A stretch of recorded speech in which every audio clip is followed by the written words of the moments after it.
Débat depuis longtemps sans qu'aucune réponse formelle puisse être apportée.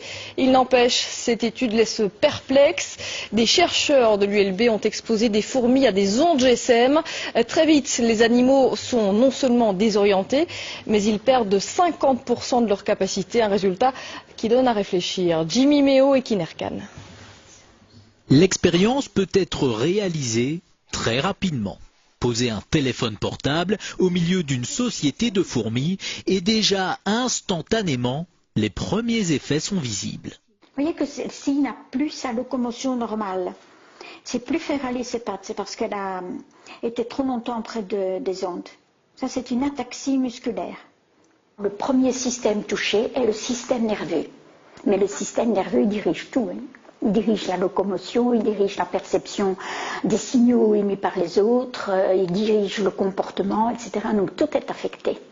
Les capacités d'apprentissage des fourmis exposées aux générateurs d'ondes sont affectées de 50% par rapport à la normale. Et même avec une période de récupération, elles ne retrouvent que 60% de leur capacité de mémorisation. J'ai éteint le générateur, elles ont récupéré un peu et ont pu apprendre, mais n'ont plus jamais réatteint leur niveau initial.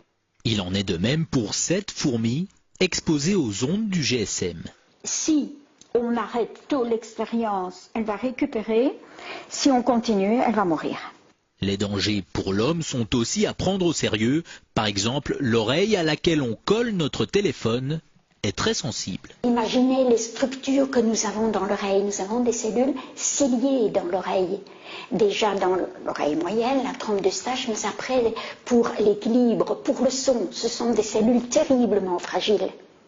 Les conseils, éloignez votre appareil, pas d'utilisation pendant trop longtemps. Et contre les insectes nuisibles, un petit générateur d'ondes pourrait ainsi faire office d'insecticide.